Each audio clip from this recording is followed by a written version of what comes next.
Yeah, what a gotcha. Honourable Member for Clark. Thank you, Mr Speaker. My question is to the Attorney-General. Attorney, the Holyoake Drug and Alcohol Rehabilitation Program has been delivered at Risdon Prison for over 10 years. It's the only alcohol and drug through care model in the Tasmanian criminal justice system. To quote Holyoake's CEO from a recent Mercury opinion piece, we have walked beside our clients through their arduous journeys and have witnessed many reaching their goals, their reintegration into society, reconnection with work, families and treatment.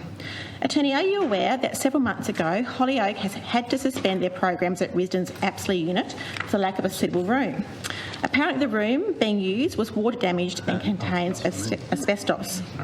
Attorney, surely given the value of the program, a suitable location could have been found. Tragically, the hope Holyoake services may have given inmates has been extinguished. What measures are you taking to bring back Holyoake's rehab services back into Risdon Prison? Honourable Attorney-General. Here. Thank you, Mr Speaker, and I thank the honourable member for her question. And can I, at the outset, say that Holyoake does deliver valuable services both in and outside of our prison, and I want to thank them for their consistent work in that regard. There was damage to the roof out at Risdon, quite significant water damage, which also disrupted and has required some work in relation to asbestos as well. That is quite well known. And some damage was done to some of the education rooms, and when possible, replacement rooms have been found to continue to deliver important programs. I think it's important to note also that we have a number of drug and alcohol programs. I'm not aware of that Holyoake program specifically ceasing, because from 1st of July 2020 to 30th of June 2021, there were 23 enrolled in the program and 22 completed the Holyoake Godwana program. So that's pleasing that did continue. In relation to your specific allegation that this has been extinguished, I'd need to look into that further, because that's certainly not the information that I have, but I can confirm that obviously some education programs were interrupted, but as I said, alternative rooms were found. The TPS receives the support and assistance of a number of community organisations in the delivery of rehabilitation and indeed personal development programs. And as I've said at the outset, this currently includes Holyoake, specifically targeting addiction.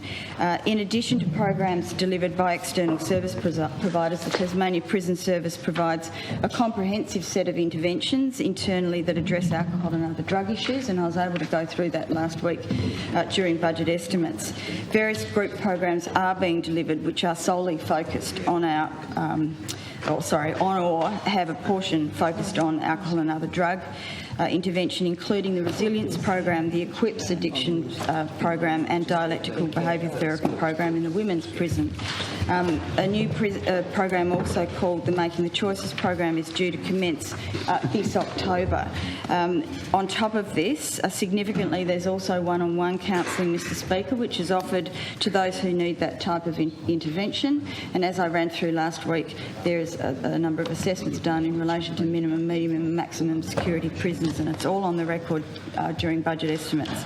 Based on all of those interventions being provided, the current model is superior in our view to what was offered previously when the Apsley residential program was operating with a very limited number of spaces available because of the limited number of beds in that unit.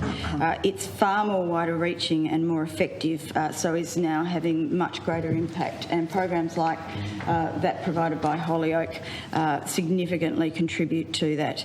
In addition, and in closing, Mr Speaker, we've committed an additional $500,000 per year for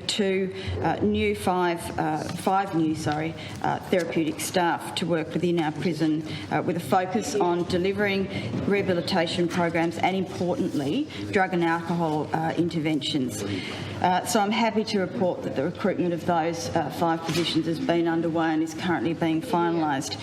These new positions will allow for further expansion of our existing alcohol and drug treatment options that are available to prisoners, to include brief intervention for those with with lower alcohol and drug treatment needs or short sentences, as well as the existing drug and alcohol counselling and group-based interventions for those with higher criminogenic alcohol and drug treatment needs. Mr Speaker, importantly, the TPS currently employs a broad team of staff who deliver important intervention and reintegration services to prisoners who are affected by alcohol and other drug issues. We don't rely specifically on one program. I hope that demonstrates to the House we have a number of different alcohol and other drug interventions. Our staff include 2 full-time drug and alcohol counsellors, senior program facilitators and other specialist therapeutic roles for specific interventions, including psychologists and counsellors. So in addition with the new therapeutic staff coming on board, this will further strengthen our team within the TPS and the external service providers provided by important programs such as the Got One program by Holyoake.